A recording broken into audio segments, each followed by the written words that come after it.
Bueno, buenas tardes, buenas noches, buenos días cuando nos escuchen. Tal como les dijimos, no nos vamos a ver este viernes. Sin embargo, nos parecía pertinente que adelantemos un poco, sobre todo pensando en el trabajo que estamos recién empezando a desarrollar. Así que vamos a estar juntos un ratito, una clase bastante corta y ligera, en la que seguramente van a salir con algunas cosas para pensar y con algunas cosas para hacer. Y así cuando nos veamos el viernes de la próxima semana, viernes 5 si la memoria no me falla, entonces nos encontremos a una tarde muy productiva haciendo muchas cosas juntos. Nos acompaña como siempre la profe Lucía Gensone y bueno, es quien va a arrancarnos nuestra clase de hoy. Profe, buenas tardes, adelante. Buenas tardes. Ahí les voy a compartir. Y bueno, para arrancar la cuarta clase y por ahí ubicarnos un poco en dónde estamos en el proceso de investigación, si recordamos de clases anteriores, había como tres grandes etapas, que era la de la planificación, la construcción de la evidencia empírica y la comunicación. En este caso estaríamos en la planificación. Por otro lado, si recordamos lo que nos había propuesto Ruth Vieites sobre los tres momentos del proceso de investigación, estaríamos en el momento epistémico, que tiene que ver con la construcción del objeto de investigación, es decir, en el primer momento. Bien, teníamos el tema ya definido, disponibilidad percibida para adoptar tecnologías emergentes en el personal no docente universitario, y ahora teníamos que pasar del tema al problema. Habíamos dicho que para poder hacer esta transición teníamos que completar tres pasos metodológicos o realizar tres actividades que tenían que ver con la búsqueda de antecedentes, la definición de los referentes conceptuales y por último también definir cuál sería nuestro campo, es decir, con quiénes y dónde, que tiene que ver con la definición del referente empírico. Estos serán tres pasos metodológicos que se realizan de forma simultánea. En la clase anterior, al finalizar, habíamos dicho que una vez seleccionado el tema, tenemos que empezar a construir ese problema de investigación, delimitando los aspectos o las dimensiones que serán objeto de estudio. Hablamos de construcción del problema de investigación porque va a ser el producto de un trabajo de reflexión y crítico de lo que ya sabemos sobre el tema que elegimos, pero también reflexionamos sobre lo que otros investigadores realizaron o investigaron sobre el mismo tema o temas similares. Entonces, el primer paso sería formular interrogantes. Las preguntas van a estimular nuestro interés y también nuestra curiosidad sobre el tema. En este momento es importante que se abran todos los interrogantes que sugiere el tema. A modo de lluvia de ideas, serían como a modo de lluvia de preguntas que nos hacemos sobre el tema que nos planteamos. Esto lo que nos va a hacer es ayudar a arribar a una pregunta de investigación que en sí misma sintetice el problema a estudiar y también nuestros objetivos. La pregunta de investigación va a establecer un diálogo, como veníamos diciendo, entre la teoría y el referente empírico. Es decir, que va a tener que condensar algunas categorías, variables o conceptos y también va a tener que mencionar cuáles van a ser nuestras unidades de observación, que pueden ser personas, instituciones, un fenómeno. Entonces, una vez que formulamos estas primeras preguntas iniciales, vamos a notar que seguramente se tratan de preguntas que no siempre remiten a qué queremos conocer, pero están relacionadas al tema. Es importante que en esta etapa podamos empezar a diferenciar cuáles serían las preguntas de menor alcance, las que solo abordan un aspecto de la problemática, o aquellas preguntas que también podrían llegar a responderse con información que disponemos o que podríamos encontrar en Internet, de los interrogantes que necesitan de una investigación y que realmente apuntan a qué vamos a investigar. Una vez que planteamos estas primeras preguntas iniciales, vamos a tratar de esbozar las preguntas de investigación, las que responden al qué vamos a investigar. Probablemente cuando empecemos a construirlas, las formulemos de una manera que puede llegar a confundirnos o incursionar por caminos equivocados o que nos desenfoquen de nuestro principal interés. Por esta razón, les mostraba en la clase anterior al finalizar algunos tipos de preguntas que parecen preguntas de investigación, pero que realmente no lo son. Por ejemplo, serían las preguntas con una fuerte carga de presupuestos a priorísticos. Esto quiere decir que son preguntas que en su misma formulación ya encierran la respuesta. Por ejemplo, la que aparece acá. ¿Cómo logran las empresas recuperadas sostenerse como una alternativa al capitalismo? Si ya vemos en la formulación, ya está dando por sentado esta persona que las empresas recuperadas, en algún contexto determinado, serían una alternativa. También podrían ser preguntas que se responden con un sí o con un no. Si recordamos en investigación, lo que tratamos es hacer un aporte al campo, a un campo en particular. Y generalmente este aporte es definiendo qué variables influyen en determinado fenómeno o haciendo una descripción densa, pero no se limitan solamente a responder un sí o un no. Otro tipo de preguntas son las que tienen carga teórica, que serían preguntas que lo que buscan es clarificar alguna categoría. Si volvemos a lo que habíamos dicho recién, unas diapositivas atrás, la pregunta de investigación tiene que componer un componente teórico, pero también el referente empírico. Acá estaría solamente la parte teórica. De modo muy similar sucedería lo mismo con las preguntas de tipo que implican una preocupación más bien metodológica, que se preocupan por conocer cómo puede ser abordado metodológicamente una problemática en particular. Aquí también estaría faltando el componente del referente empírico. Y por último, las preguntas que presuponen la voluntad de generar transformaciones en relación a un problema social determinado. Estas preguntas no apuntan al qué queremos investigar, sino más bien para qué realizamos una investigación. Entonces, como para ir afinando nuestra mirada y construyendo nuestro objeto de conocimiento, es importante, como algunas actividades a realizar, esbozar estas preguntas iniciales, ordenarlas, jerarquizarlas, diferenciar, es decir, ordenar en términos de qué aspectos van a ir abocando o apuntando cada una de las preguntas, jerarquizar de acuerdo al criterio de inclusión lógica, es decir, la generalidad que llegan a tener esas preguntas, si son más bien acotadas o más abstractas y generales, poder diferenciar los interrogantes que pueden ser respondidos a partir de información que disponemos o interrogantes que suponen una investigación y que necesitamos, por ejemplo, aplicar alguna técnica para poder resolverlas. Luego de esto, podríamos empezar a bosquejar las primeras preguntas de investigación y evaluar si estas no se tratan de preguntas con una fuerte carga a priorística, teórica, metodológica o con una intencionalidad de cambiar una realidad. Para este último punto, un ejercicio interesante de introspección y también de reflexión sería poder, aparte, ir explicitando qué sabemos sobre el tema o qué ideas, qué valores o qué juicios poseemos. Esto tiene que ver con que en todas las investigaciones siempre está la carga subjetiva del investigador y por eso es necesario explicitarla, no para dejarla por un costado, sino también para poder incluirla en la investigación, pero de forma crítica y reflexionada.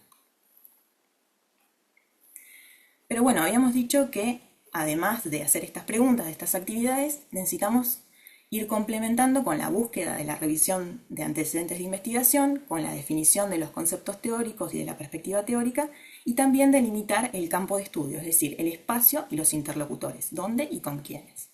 Vamos a notar seguramente que cuando empecemos a formular esas preguntas iniciales necesitamos ir a la bibliografía para poder definir algunos conceptos y hacer preguntas más pertinentes.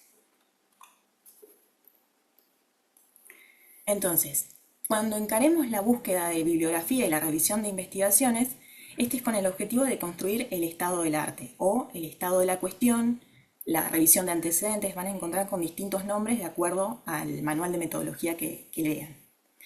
El objetivo de la construcción del estado de arte es producir una síntesis analítica que ponga en diálogo la bibliografía relevante y actualizada sobre un tema que nos proponemos estudiar, y concretamente se trata de un texto de elaboración de los investigadores, es decir, de elaboración propia, que recupera, por un lado, cómo fue abordado o cómo fue estudiado ese problema, desde qué perspectivas teóricas y metodológicas fue abarcado, cuáles fueron los principales hallazgos que hicieron otros investigadores y qué ejes de discusión se desarrollaron y cuáles no. Entonces, por lejos, el estado de la cuestión es un listado descriptivo de materiales disponibles o de trabajos de investigación, sino que más bien es un texto que da cuenta de las principales discusiones sobre un campo problemático, estableciendo relaciones entre distintos abordajes metodológicos y teóricos y entre distintos autores. Las funciones que cumple el estado de la cuestión, por un lado, es definir con precisión cuál va a ser nuestro aporte. Como habíamos dicho al finalizar la clase anterior, también tenemos que establecer cuál es la relevancia que tiene nuestro problema de investigación al ubicarlo en la bibliografía o en el campo académico en el cual inscribimos nuestro trabajo. Por otro lado, la otra función que cumple es precisar la forma en que vamos a terminar delineando nuestro problema de investigación. Concretamente, nos va a ayudar a definir qué es lo que queremos conocer sobre un tema, también nos va a colaborar a la hora de formular las hipótesis que van a ser sometidas a prueba y conocer si las preguntas que nos hacemos sobre un tema en específico ya fueron realizadas por otro y qué respuestas estuvieron. Que ya se han sido estudiadas por otros investigadores no quita que nosotros también podamos realizar una investigación similar. Ahora bien, cuando nos embarcamos en la búsqueda y la selección de bibliografía e ingresamos en buscadores especializados o en repositorios institucionales, una primera estrategia que podrían utilizar es a través de colocar palabras claves que se relacionen con nuestro tema de investigación. Por ejemplo, en la clase pasada habíamos dicho que ya en la formulación del tema aparecía la idea de percepción, de tecnologías emergentes, de personal no docente universitario, pero seguramente ustedes están relacionando con otras categorías que también podrían incluir en esta búsqueda inicial. A medida que vamos avanzando con la lectura, vamos a identificar que hay algunos trabajos o algunos autores que son citados recurrentemente.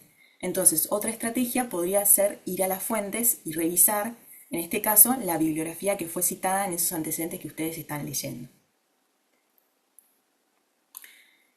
Para la búsqueda de la bibliografía y sobre todo para que pueda ser exhaustiva, tendríamos que incluir en lo posible la literatura producida no solo en contextos locales, sino también internacionales, siempre y cuando tengan relación con nuestro problema de investigación, y además no es necesario que nos limitemos a una única disciplina. Por ejemplo, desde la antropología también podríamos trabajar con autores de la sociología, de trabajo social, del campo de la educación.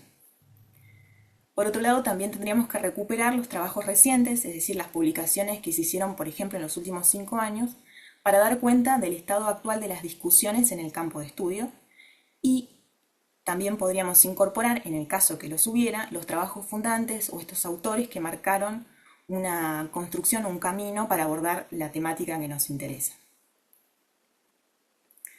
Entonces, de esta primera búsqueda de bibliografía, que sobre todo nos va a ayudar a afinar la formulación del problema, repensar esas preguntas iniciales, formular otras nuevas preguntas, identificar los aspectos que son más o menos relevantes y también poder precisar nuestro problema, vamos a notar que encontramos textos de diferentes tipos y ahí hay que empezar a organizarlos.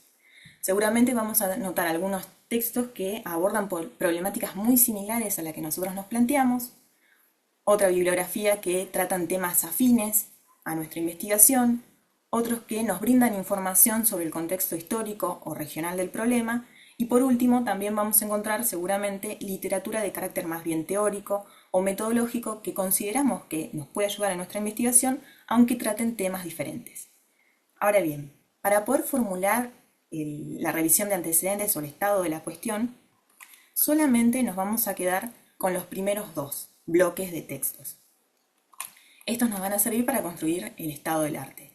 La literatura de carácter teórico y metodológico nos va a servir tanto para definir la estrategia metodológica como para armar el marco conceptual. Y la información o la bibliografía sobre el contexto histórico y regional nos va a servir para poder justificar la relevancia de nuestra investigación.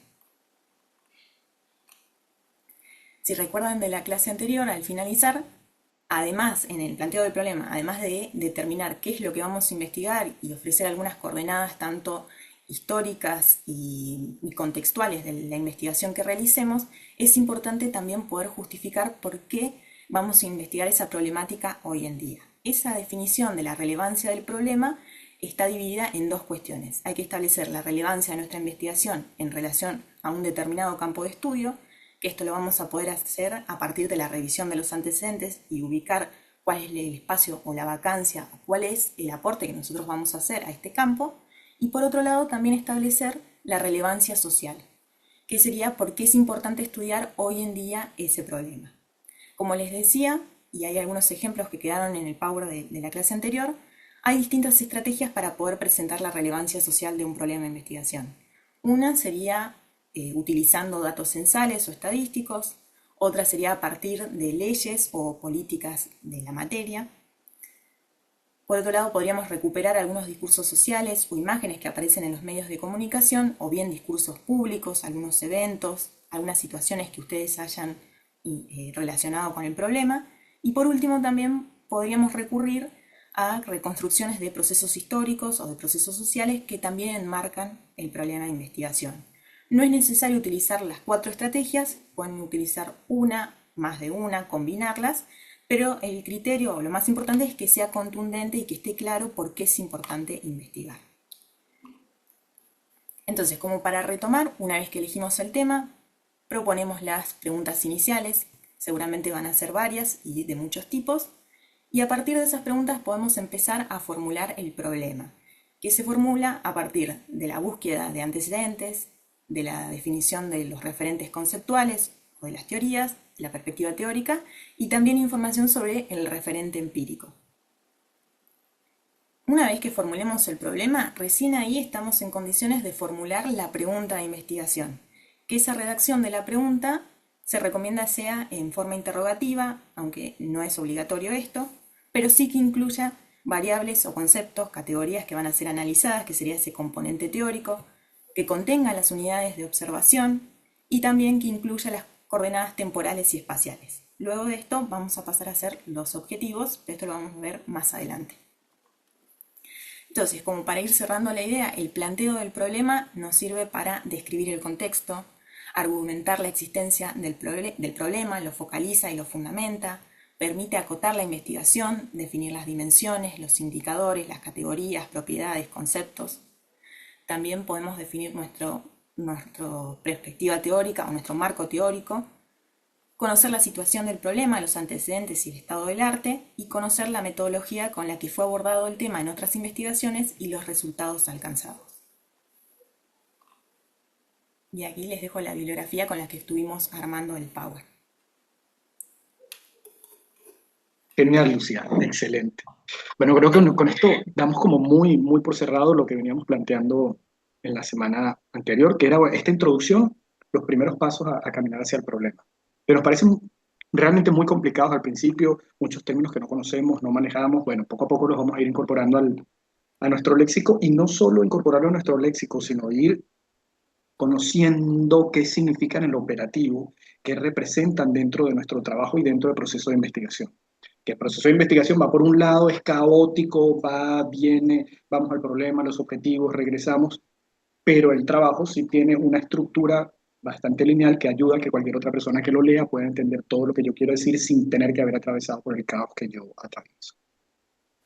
Entonces, en esta idea de plantear el problema, construirlo, porque los problemas no andamos por la calle, los problemas de investigación recogiéndolos en una canasta, sino que nosotros tenemos que observar a través, básicamente, de nuestros sentidos, percibimos muchas cosas, pensamos, reflexionamos y le damos la vuelta de tuerca para que esas situaciones que atravesamos en la vida cotidiana se vuelvan un problema que sea tal como nos dice la profe Lucía, que sea relevante a los ojos del otro. Recuerden, siempre repetimos, la investigación es una empresa social.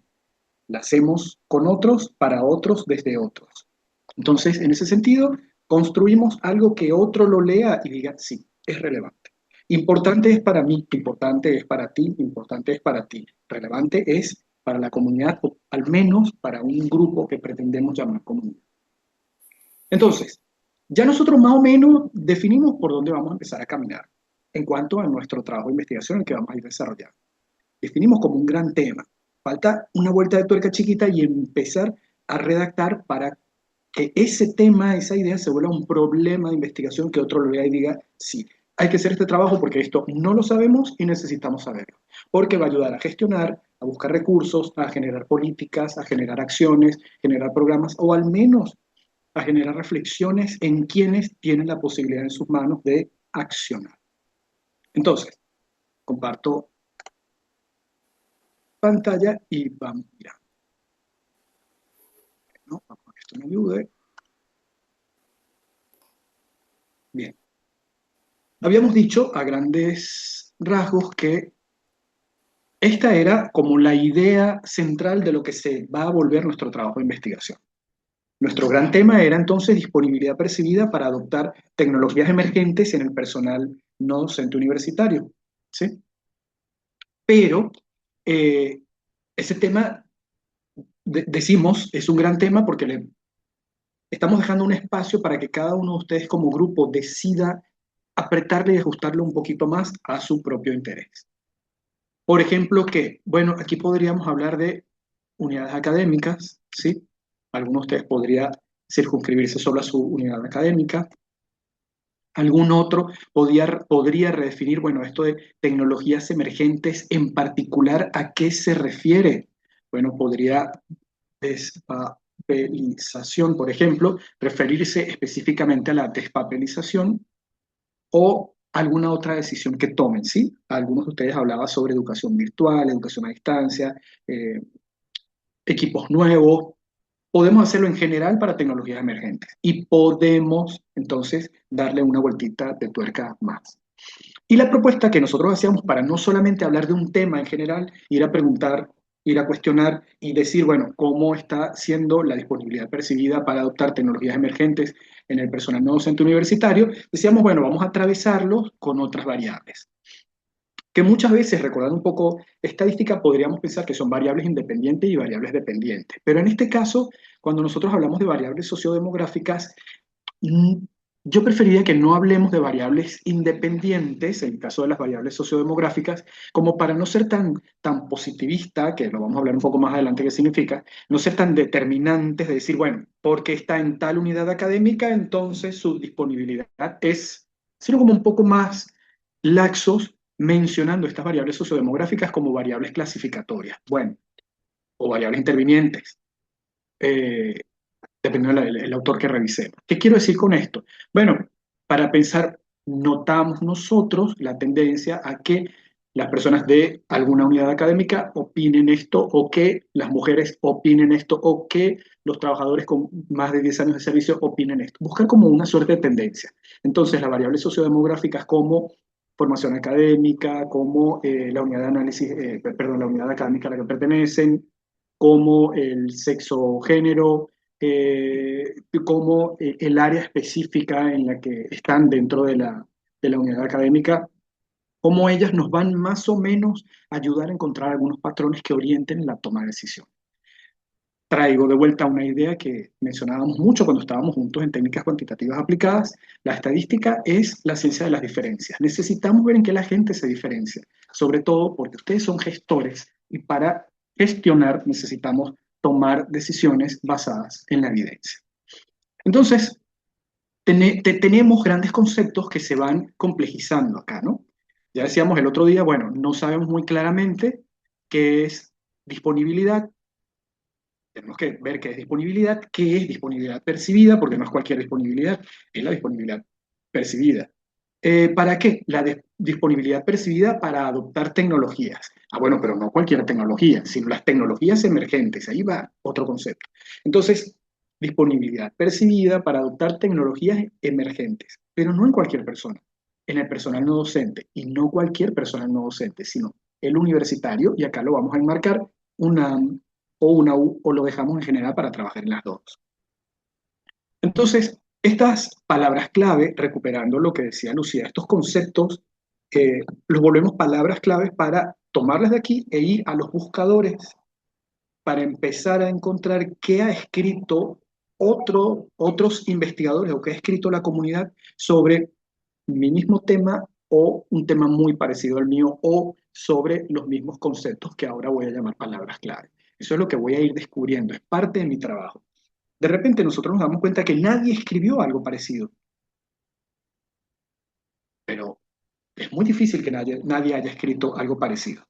Lo que sí nos vamos a dar cuenta es que es muy probable que nadie haya escrito sobre lo mismo. Entonces ahora nuestro trabajo va a tener una doble relevancia, además de ser relevante por el tema de brindar una herramienta para la toma de decisiones y la gestión, seguramente va a venir a llenar un vacío cognitivo y va a servir de referente quizás, de antecedente para futuros investigadores, futuras investigaciones. Imagínense, esto es fenomenal cuando uno ve que alguien 2 o 3 años después cita tu trabajo, te cita como autor. Eso es increíble, se siente genial. Y además es un indicador que hoy en día se toma en cuenta cuando se habla de calidad de la investigación y que, con el que nos miden en las instituciones universitarias. Tecnologías emergentes, ¿sí? Pero tecnologías emergentes no lo he definido. Bueno, vamos a empezar por allí. Quizás sea un comienzo un poco sencillo. Copio y lo voy a pegar. ¿Dónde lo vamos a pegar? Bien, hay una herramienta de inteligencia artificial que nos gusta mucho. Acá la tenemos. Se llama Research Rabbit. Acá nos vamos a ir a Research Rabbit Rabbit.ai, así como el conejo que investiga, más o menos así. Esta es la pantalla que les va a aparecer toda vez que tengan creada la cuenta, ¿sí? Al principio, y cambio el convertir pantalla, nos vamos a ir a esta otra. Está en inglés, ¿sí? Si navegamos desde el Chrome nos da la opción de traducir. No sé, otros navegadores, yo básicamente utilizo Chrome. Entonces nos vamos a researchrabbit.ai y si está en inglés y no se sienten cómodos, clic secundario, clic derecho y le dicen traducir al español. De repente la traducción no es del todo eficiente y buena, pero nos ayuda bastante. Entonces, estando aquí, nos vamos a inscribirse. Si no tienen cuenta, se les va a abrir esta ventana. Van a ir de vuelta a inscribirse y le van a dar sus datos. Toda vez que le den sus datos, va a llegar un correo a su cuenta de correo. Tienen que verificar su dirección y van a poder entrar. Y entonces allí, a partir de ese momento, sí van a ver esta pantalla que es, una vez que han entrado con su cuenta, lo que pueden ver. Recuerden, tenemos la opción de traducir al español. Entonces lo primero que nos pide es que creemos nuestro proyecto. Bueno, vamos a ponerle aquí proyecto Metin. Y entramos. Ese proyecto va a ser como una gran carpeta que vamos a tener en la que vamos a ir insertando algunos otros archivos. Piénsenlo, no sé, como un acordeón o como un folio en el que vamos a ir insertando artículos que nos van a interesar. Entonces nos dice guardado recientemente, biblioteca, que hay de nuevo, y aquí nos da el espacio para escribir títulos, doy o palabra clave, ¿sí? Entonces aquí yo pego tecnologías emergentes y vamos a arrancar a ver qué nos aparece por tecnologías emergentes. Buscar el conejito que investiga y me trae esto que está aquí. Esta inteligencia artificial no es generativa, o sea, ya no me va a dar texto, ella simplemente va a buscar artículos que tienen que ver con mis palabras clave, que lo puede hacer también un buscador, pero la ventaja es que me va a ayudar a construir redes y me va a ayudar a irlos guardando. Entonces, bueno, aquí tenemos tecnologías emergentes, pedagogías emergentes. Esto habla de tecnología como un know-how. Entonces, no. Innovación de las tecnologías emergentes para la competitividad empresarial. Quizás no sea lo que yo busco. El uso de tecnologías emergentes como recursos didácticos en ámbitos educativos. Bien, no es el tema exacto con el que estamos trabajando, pero está en el contexto de la universidad, ¿sí? Y son tecnologías emergentes. Yo lo voy a marcar. Fíjense, como lo seleccioné, me lo va agregando del lado derecho. Sigo leyendo, realidad aumentada, virtual y mixta, no, innovaciones en la pedagogía moderna, estrategias y tecnologías emergentes en la sociedad del aprendizaje, creatividad, tecnologías emergentes en la educación. Bueno, voy a marcarlo también. Martínez Figueira, tecnologías emergentes o tecnologías emergentes. Un estudio contextualizado en la práctica preprofesional. Voy a marcar. Fíjense que lo que me está dando es tecnologías emergentes en un marco muy, muy, muy, muy general. Entonces yo voy a ajustar porque como que me doy cuenta que esa palabra clave, sí, este término, este concepto como que queda un poco corto en el sentido de que es muy amplio. Entonces vamos a poner aquí en la gestión universitaria y vamos a ver qué nos pasa. Buscar y ahora nos hace un ajuste. Sí, bueno, nos vuelve a aparecer el de Ballestero, tecnología emergente, vamos a ver los avances en biología sintética han propiciado el surgimiento de la ingeniería biológica, no. Tecnologías emergentes en la educación, una experiencia de formación de docentes que fomenta el diseño de ambientes de aprendizaje. Bueno, vamos a marcarlo. Aquí podemos ver que todavía tenemos 588.990 artículos por revisar. A medida que nosotros vamos ampliando nuestra palabra clave, por supuesto los resultados, el número de resultados que nos va dando es menor. Pero bueno, aquí tenemos esto, ¿sí? Para ir conociendo un poco el Research Rabbit. Yo puedo ir a cada uno de ellos, ¿sí? Para ver qué tiene en principio de acuerdo al abstract. Puedo dar aquí y me lleva al abstract o al resumen. Bueno,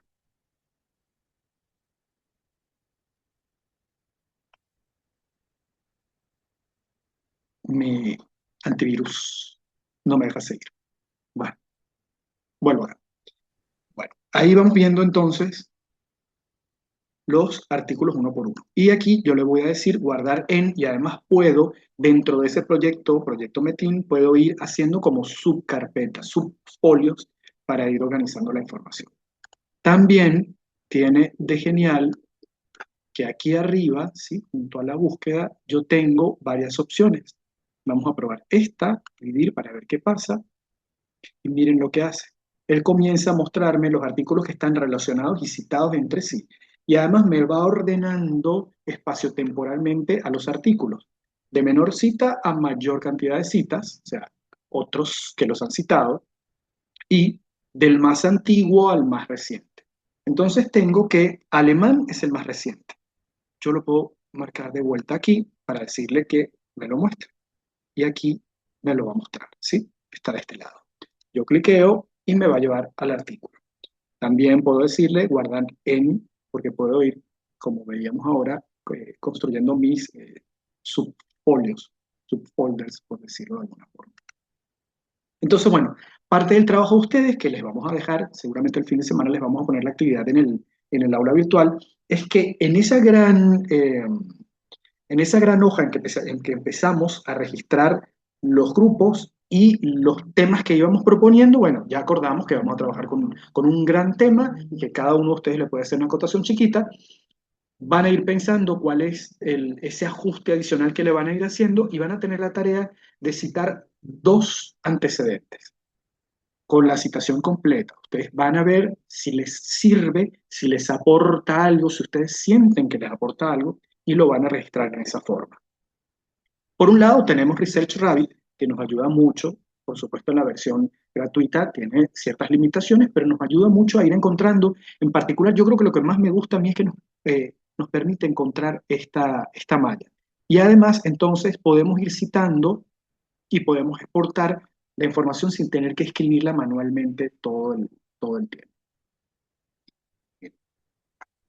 Aquí puedo ordenar como una suerte de filtros, ¿sí? Para ir refinando aún más mi búsqueda. Puedo ir tomando notas en particular que solo se van a guardar para mí. O sea, es todo un escritorio para que yo vaya construyendo y teniendo a la mano la información que necesito. Y me puedo venir aquí y me va a mostrar más o menos esa misma red, solo que un poco más grande, ¿sí?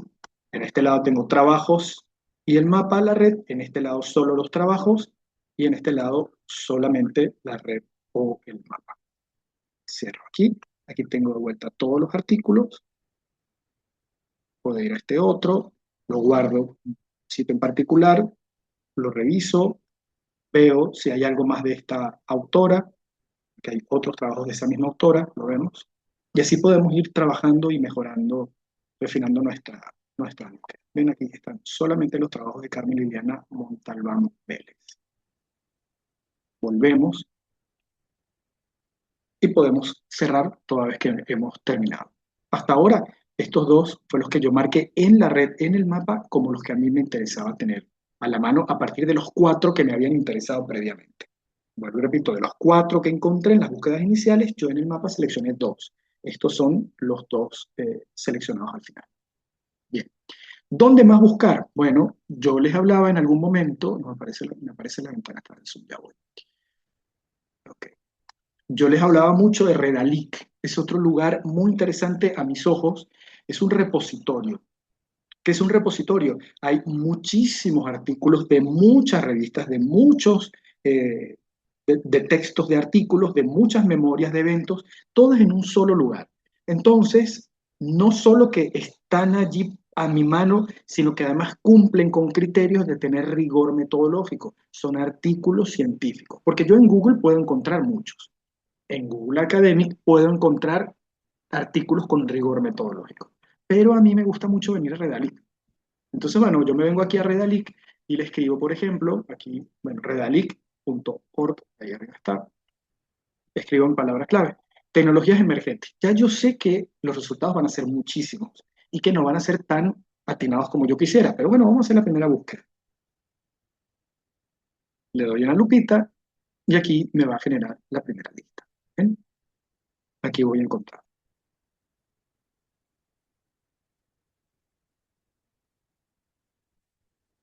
Wow, miren esto, innovación, tecnologías emergentes y cambio organizacional.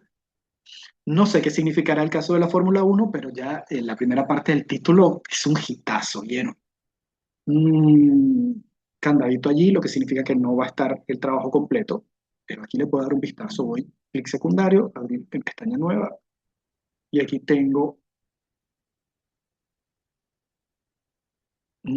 interesante.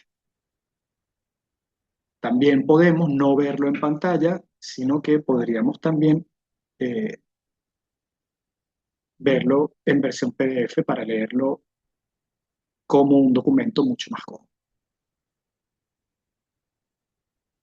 ¿Cómo lo cito? ¿Cómo lo incluyo yo en mi trabajo? Bueno, aquí me da la opción, cómo citar, y me muestra diferentes formatos, ¿sí? Recuerden que nosotros trabajamos normalmente con APA, ¿sí?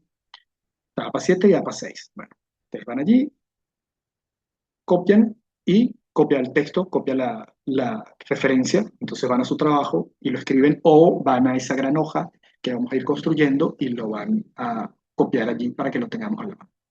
¿Cuál es la idea cuando ustedes tomen estos antecedentes y los pongan en esa gran hoja? Que ustedes le hayan dado un vistazo al resumen y que tengan una idea de si nos va a ser útil y por qué lo están poniendo allí.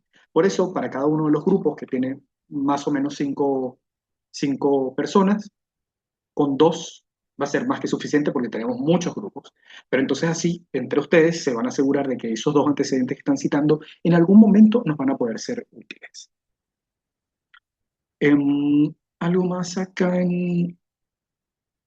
Bueno, acá arriba podemos también refinar, ¿sí? Si queremos que sean a partir de un año, en qué idioma queremos que estén. La mayoría de ustedes habla algo de portugués, yo no, me cuesta mucho, pero bueno, ustedes podrían seleccionar portugués y español para encontrar antecedentes.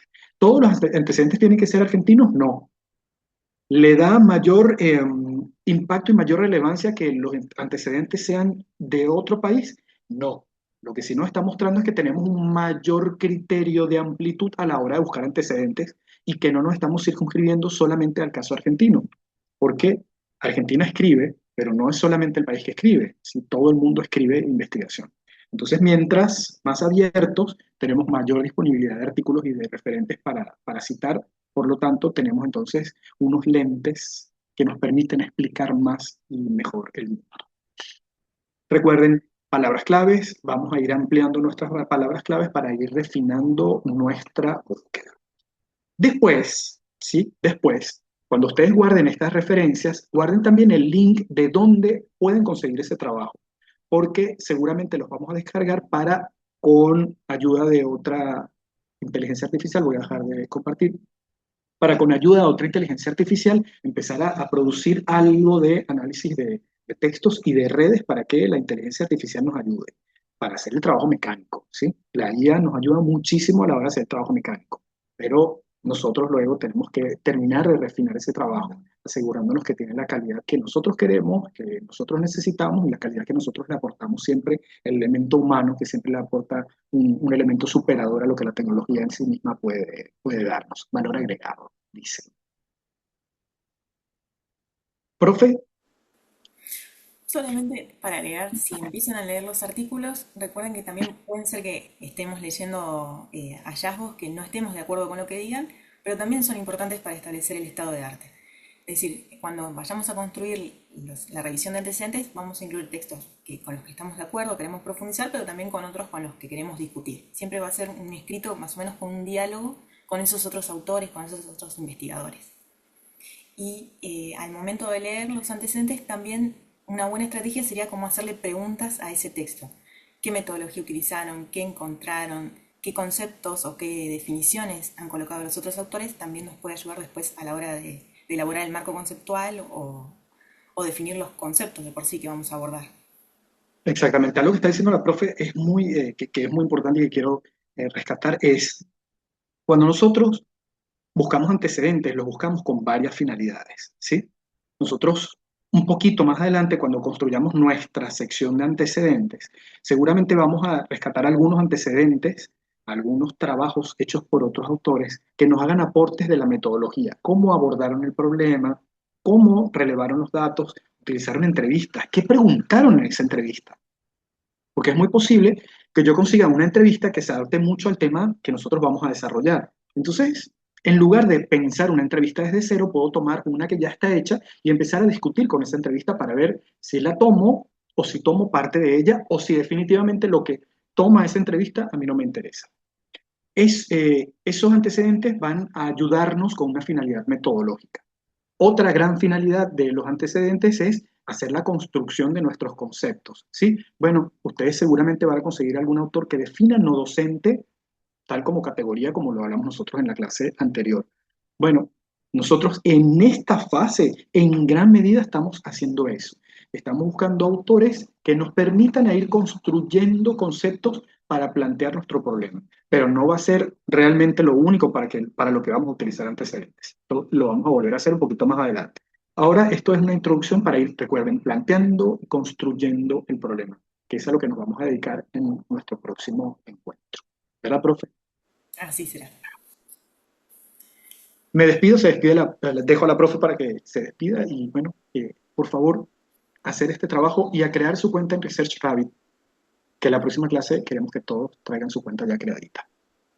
Quedamos a la espera de los aportes y también me despido y que tengan buen fin de semana.